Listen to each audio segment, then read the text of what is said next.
everyone, I am Lalita Dhakar and you are watching Lalita's English classes। आज मैं आपको English के जो सभी टेंस है 12 टेंस, उन सभी 12 टेंस के स्ट्रक्चर बता रही हूँ एक चार्ट की मदद से। तो ये जो चार्ट होगा वो बिल्कुल शॉर्ट चार्ट होगा, ट्रिक का यूज़ करके मैं आपको बता रही हूँ। ऐसा आपने पहले कभी देखा नहीं होगा क्योंकि इंग्लिश के अंदर टेंस सबसे ज़्यादा इम्पोर्टेंट माने जाते हैं, बहुत ज़्यादा काम आते हैं और इनके जो स्ट्रक्चर होते हैं वो हमारे हर प्रकार के एग्ज़ाम में हमें पूछे जाते हैं। सेंटेंस जो बनते हैं टेंस के वो स्ट्रक्चर के द्वारा ही बनते हैं और बच्चों को स्ट्रक्चर याद ही नहीं होते हैं, वो याद करते हैं फिर भूल जाते हैं, इस टेंस में उस टेंस का लगा के आ जाते हैं। तो आइए आज सीखते हैं। बस मेरी आपसे एक रिक्वेस्ट है कि इस वीडियो को पूरा ज़रूर देखें ताकि इसके बाद आपको कोई भी और वीडियो टेंस के स्ट्रक्चर का ना देखना पड़े। बिना देर किए आज का सेशन शुरू करते हैं। तो आज जो हम सबसे पहला सीख रहे हैं वो है सिंपल या इंडेफिनिट टेंस का स्ट्रक्चर। अब एक साथ हम 3 सीखेंगे, उसके बाद हम कंटिन्यूअस के, फिर परफेक्ट के, उसके बाद परफेक्ट कंटिन्यूअस का सीखेंगे इसी वीडियो में। तो सबसे पहले हम प्रेजेंट सिंपल टेंस या प्रेजेंट इंडेफिनिट टेंस की बात करेंगे, फिर हम पास्ट सिंपल या पास्ट इंडेफिनिट टेंस की बात करेंगे, फिर हम फ्यूचर सिंपल या फ्यूचर इंडेफिनिट टेंस की बात करेंगे। अब जो मैं आपको स्ट्रक्चर बता रही हूँ उसमें मैं आपको हिंदी पहचान नहीं बताऊंगी। अभी केवल हमारा जो फोकस है इस वीडियो के अंदर वो रहेगा इंग्लिश के स्ट्रक्चर के ऊपर। अगर आपको हिंदी की पहचान और भी सेंटेंस वगैरह जानने हैं तो इस पर भी वीडियो बने हुए हैं चैनल पे, आप वहाँ जाकर ज़रूर देखें। तो आइए सबसे पहले हम बात करते हैं कि ये जो स्ट्रक्चर है वो शॉर्ट है बिल्कुल। तो आप एक बात ध्यान रखिए कि जब हम सेंटेंस बनाते हैं तब उसमें वाक्य के शुरुआत में सब्जेक्ट आता है। तो यहाँ मैंने लिखा नहीं है लेकिन आप ये अपने दिमाग में रखें कि हमेशा जितने भी हम स्ट्रक्चर करेंगे इस वीडियो में सब में स्टार्ट में सब्जेक्ट होगा और लास्ट में ऑब्जेक्ट होगा। सभी में 12 ही टेंस में स्टार्ट में, शुरुआत में, बिगनिंग में सब्जेक्ट होगा और लास्ट में ऑब्जेक्ट या अदर वर्ड भी बोल सकते हैं आप उसको। ये बात आप ध्यान रखिए। तो उसको हमें याद करने की ज़रूरत होती ही नहीं है, हमें याद करना रहता है बीच का जो पॉइंट है वो। तो अब हम प्रेजेंट सिंपल की बात करते हैं। प्रेजेंट सिंपल में आपको कुछ नहीं करना है। पॉजिटिव जो सेंटेंस होंगे उनमें आपको या तो वर्ब की फर्स्ट फॉर्म या फिर आपको वर्ब की 5th फॉर्म या फर्स्ट फॉर्म जो है उसमें हम एस, ईएस या आईएस लगाते हैं वर्ब को देखकर। रूल्स है इसके, आप धीरे धीरे समझ ही जाएंगे।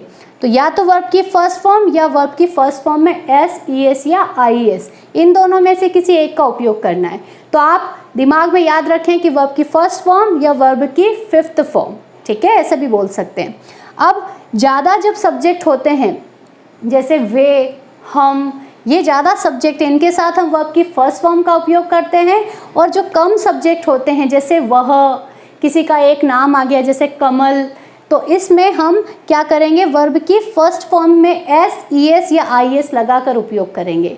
तो आपने आज ये सीख लिया अभी कि वर्ब की फर्स्ट फॉर्म और वर्ब की 5th फॉर्म या एस, ईएस वाली फॉर्म जो है वो प्रेजेंट सिंपल में आती है।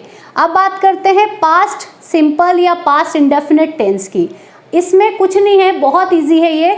वर्ब की 2nd फॉर्म सभी के साथ, सब्जेक्ट कोई भी हो सबके साथ में आपको वर्ब की V2, हम शॉर्ट में कह सकते हैं, वर्ब की 2nd फॉर्म आपको लगानी है। अब बात करते हैं फ्यूचर सिंपल या फ्यूचर इंडेफिनिट टेंस की। इस टेंस के अंदर आपको विल और शैल का उपयोग करना पड़ेगा, दोनों में से किसी एक का, और उसके बाद वर्ब की फर्स्ट फॉर्म लगाएंगे। आई और वी, मैं और हम के साथ में हम शैल का उपयोग करेंगे और बाकी सबके साथ विल का उपयोग करेंगे। और एक और बात, स्पोकन वाले बच्चे ज़रूर सुने कि आपको अगर अच्छी स्पीकिंग करनी है तो अब सबके साथ में विल का ही यूज़ किया जाता है। रिटर्न में अभी भी शैल यूज़ होता है लेकिन स्पोकन में विल का ही ज़्यादा उपयोग किया जाता है। तो एक बार और मैं दोहरा दूं आपको, प्रेजेंट सिंपल, पास्ट सिंपल और फ्यूचर सिंपल के स्ट्रक्चर। प्रेजेंट सिंपल में वर्ब की फर्स्ट फॉर्म या वर्ब की 5th फॉर्म, पास्ट सिंपल में वर्ब की 2nd फॉर्म और फ्यूचर सिंपल में विल, शैल प्लस वर्ब की फर्स्ट फॉर्म। आप इसको बार बार दोहराते रहें ताकि आपको इसकी प्रैक्टिस होती रहे। एक बार आप इसका स्क्रीनशॉट ले लें। बात करते हैं कंटिन्यूअस टेंस की, प्रेजेंट कंटिन्यूअस की, पास्ट कंटिन्यूअस और फ्यूचर कंटिन्यूअस के स्ट्रक्चर की।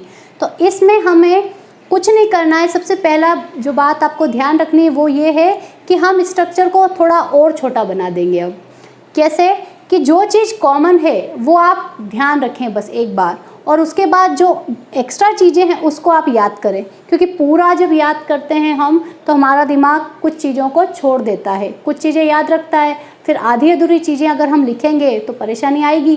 तो अब आप क्या करें, देखिए ध्यान से, इसमें भी वर्ब की आईएनजी फॉर्म है, इसमें भी वर्ब की आईएनजी फॉर्म है और इसमें भी वर्ब की आईएनजी फॉर्म है। जो अभी हमने पहले सीखा present simple, past simple, future simple, उनमें क्या था, वर्ब की अलग अलग फॉर्म यूज़ की जा रही थी। लेकिन अब जब आगे आने वाले जो टेंस है उनमें सब में मेन वर्ब जो है, मुख्य क्रिया, वो सेम यूज़ की जाएगी।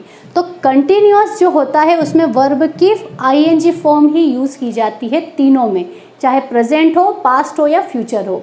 तो अब आपका एक काम तो फिनिश हो गया कि आपको ध्यान रखना ही नहीं है कंटिन्यूअस मतलब वर्ब की आईएनजी फॉर्म। अब उसके बाद अगर प्रेजेंट कंटिन्यूअस है तो आपको बस इतना ध्यान रखना है कि इज, आर और एम में से कोई एक हेल्पिंग वर्ब आएगी और वर्ब की फोर्थ फॉर्म लगानी है या फिर आईएनजी फॉर्म लगानी है। कम अगर होगा तो हम इज लगाएंगे, ज़्यादा अगर होंगे सब्जेक्ट तो हम आर लगाएंगे, और अगर में होगा आई तो उसके साथ हम एम लगाएंगे। ठीक है, इज, आर, एम वर्ब की फर्स्ट फॉर्म में आईएनजी, प्रेजेंट कंटिन्यूअस। अगला है पास्ट कंटिन्यूअस, इसमें भी वर्ब की आईएनजी फॉर्म आएगी, लेकिन अब इज, आर, एम के स्थान पर वॉज और वर का यूज़ किया जाएगा। वॉज बोलें, वाज नहीं बोलना है, क्या बोलेंगे, वॉज और वर। कम अगर होंगे सब्जेक्ट तो वॉज का यूज़ करेंगे, ज़्यादा होंगे तो वर का यूज़ करेंगे, और आई के साथ या मे के साथ हम वॉज का यूज़ करेंगे। बच्चे गलत यूज़ कर लेते हैं, वर का यूज़ कर देते हैं, आई और आई के साथ में यहाँ वॉज का ही यूज़ होगा। ठीक है, अगला जो है फ्यूचर कंटिन्यूअस टेंस, उसमें विल और शेल का यूज़ तो होगा ही, क्योंकि फ्यूचर है तो विल शेल तो आएंगे ही। उसके बाद में बी लगाना है, और वर्ब की तो हमें फोर्थ फॉर्म या आईएनजी फॉर्म चाहिए ही चाहिए।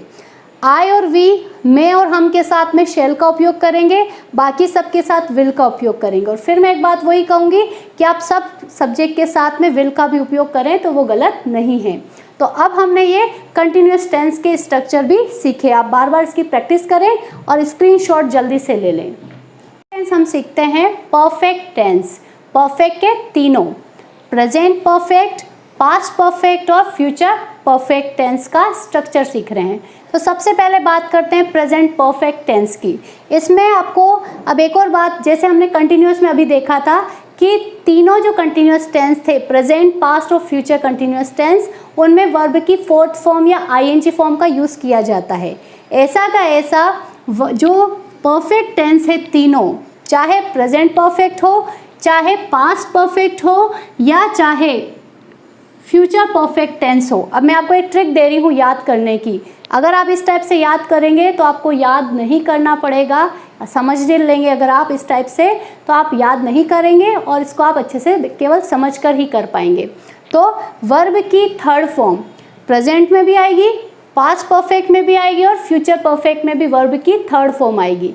तो ये तो आपको याद नहीं रखना है, तीनों में आएगी। परफेक्ट मतलब वर्ब की थर्ड फॉर्म, ठीक है, तीनों परफेक्ट में। अब उसके बाद अब जो बचा हुआ है वो हमें याद करना है। सब्जेक्ट और ऑब्जेक्ट आते ही है, वो हमें याद करने की ज़रूरत है ही नहीं, तो कितना ईजी हो गया। तो सबसे पहले प्रेजेंट परफेक्ट में या तो आपको हैज़ लगाना है या फिर हैव लगाना है, और फिर वर्ब की थर्ड फॉर्म। अगर सब्जेक्ट कम है, सिंगुलर है, तो हैज़ का यूज़ किया जाएगा। अगर हमारा जो सब्जेक्ट है वो प्लूरल है, बहुवचन है, तो हमें हैव लगाना पड़ेगा और वर्ब की थर्ड फॉर्म तो आएगी ही। अगला पास्ट परफेक्ट जो टेंस है उसमें हैड लगाएंगे, केवल एक ही लगेगा, और उसके बाद में वर्ब की थर्ड फॉर्म। फ्यूचर परफेक्ट जो टेंस है उसमें विल और शेल, फ्यूचर आप ध्यान रखिए, चारों जो फ्यूचर टेंस होते हैं उनमें विल और शेल तो आएगा ही आएगा, बस उसके अलावा थोड़ी सी और कुछ हेल्पिंग वर्ब आ जाती है और फिर टेंस चेंज हो जाता है। तो विल और शेल तो आएगा, उसके बाद में हैव लगाएंगे हम और वर्ब की वापस थर्ड फॉर्म लगाएंगे, क्योंकि परफेक्ट है तो थर्ड फॉर्म आएगी ही। तो विल और शेल का वापस वो ही, आई और वी के साथ शेल लगाएंगे, और बाकी अगर कोई भी होगा सब्जेक्ट तो उसके साथ विल लगाएंगे। और आप सभी जो सब्जेक्ट है उनके साथ में विल का यूज़ भी कर सकते हैं। तो आप जल्दी से इसका भी एक स्क्रीनशॉट ले लीजिए।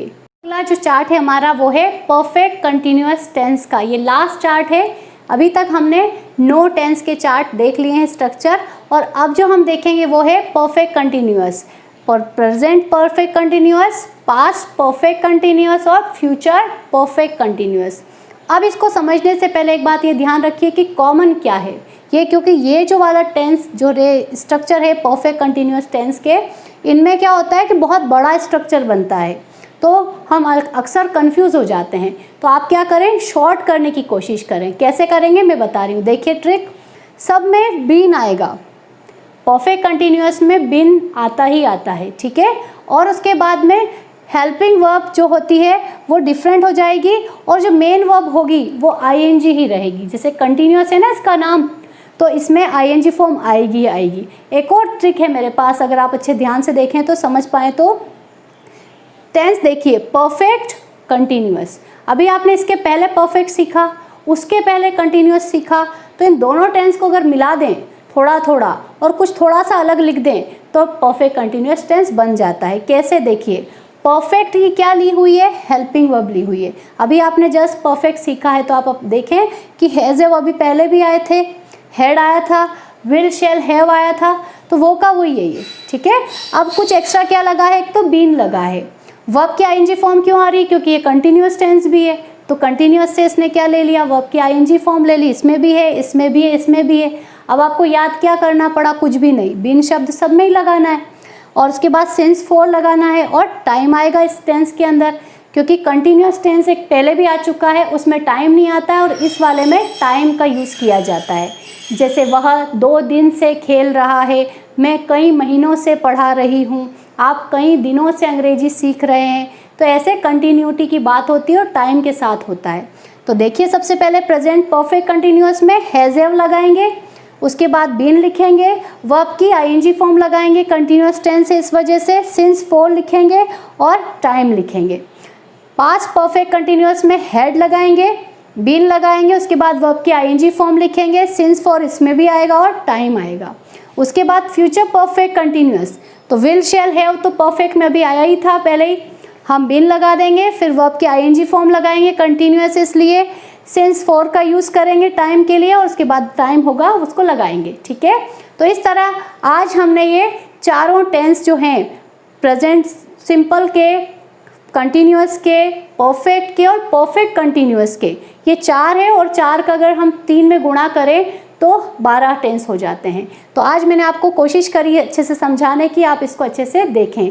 वीडियो अच्छा लगा हो तो लाइक करें और चैनल को सब्सक्राइब जरूर करें। Thank you so much.